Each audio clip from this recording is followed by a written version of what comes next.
আসসালামু আলাইকুম রহমতুল্লাহি বারাকাতুহু। প্রাণের নোয়াখালী, প্রিয় সোনাইমুড়ি, মির্জানগর গ্রাম। আসলে কি বলবো, বলার মতো কোনো ভাষা খুঁজে পাচ্ছি না। এটা হলো আমাদের বাড়ি।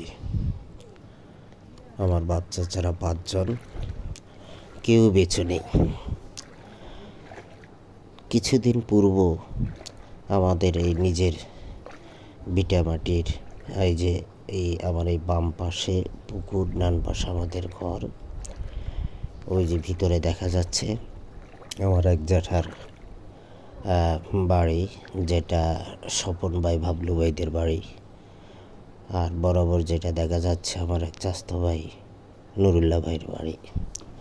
আসলে পুরা একেবারে নীরব, নিস্তব্ধ, মনে হচ্ছে কেউই নেই বাড়িতে। ঢোকার প্রবেশ পথে প্রায় কোমর সমান পানি, হাঁটুর উপরে।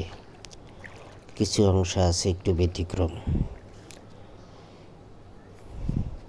একেবারে পুরো গ্রামটাই বলতে গেলে নীরব, নিস্তব্ধ,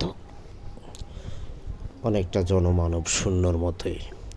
কারণ এই বন্যার কারণে বাড়িঘরে কেউই বোধহয় থাকার মতো পরিবেশ নেই। যে যার যার মতো করে আশ্রয় কেন্দ্রগুলোতে আশ্রয় নিয়েছে।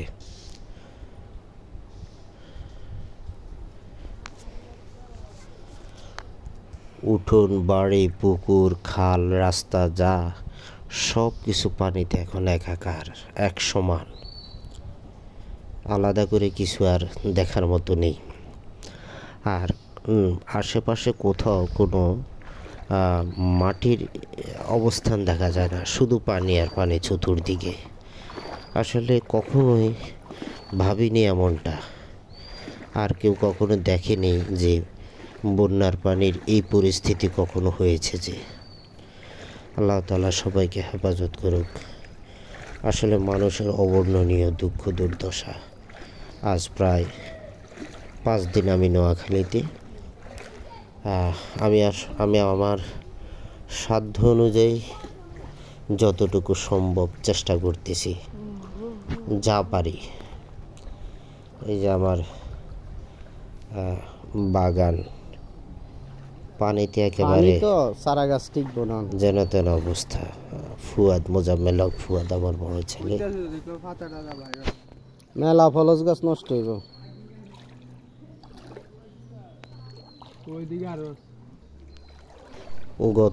গত 10-12 দিন পূর্ব ফুয়াদে কিছু ফলস এবং গাছের চারা লাগিয়েছিল। সেগুলো পরিদর্শন করতেছে আর একটু আফসোস করতেছে যে গাছগুলো বোধহয় আর টিকবে না, চারা গাছগুলো।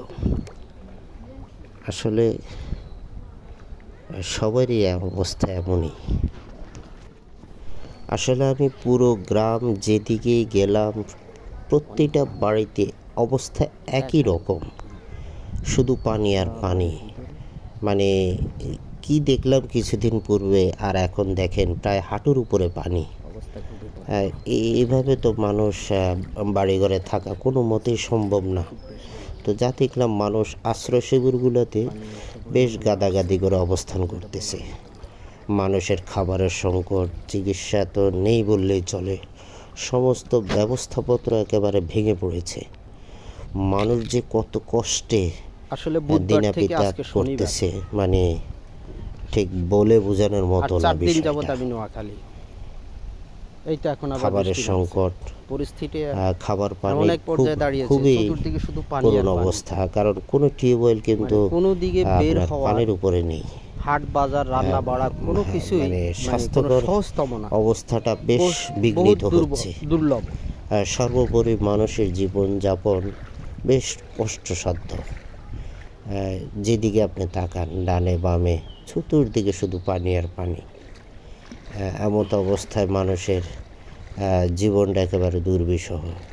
তো সুতরাং আমি বলবো, দেশে বিদেশে যে যেখানে আছেন না কেন, যে যার যার সাধ্য অনুযায়ী, সামর্থ্য অনুযায়ী যতটুকু পারেন এই গরিব, অসহায়, বানবাসী মানুষের পাশে এসে দাঁড়ান। আপনার সাহায্যের, সহযোগিতার হাতটুকু বাড়িয়ে দিন। আসলে মানুষের উপকার করার মধ্যেও এক ধরনের আপনি সুখ অনুভূত পাবেন, শান্তি পাবেন।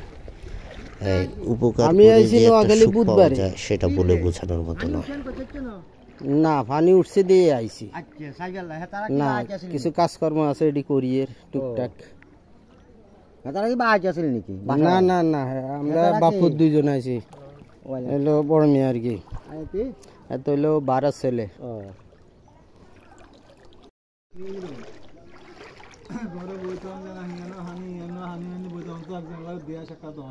এটা সুন্দর ভালো, তাহলে এটা দোয়ান হয়েছে, ভাড়া দেয় নি কেউ? কে ভাড়া নিবে? ভাড়া নেই যে মানুষের তো দেয় নাই। এটা ঠিক হয়নি, টুকটাক বেচা কিনে। না, এক স্যার বন্ধ। ঠিক আছে, ভালো থাকে। এই যে লোকটার অবস্থা দেখেন, আসলে সে মানে এমন একটা পরিবেশে আছে, না সে বের হতে পারে, না কিছু করার মতো তার এই মুহূর্তে তার কোনো অ্যাবিলিটি আছে।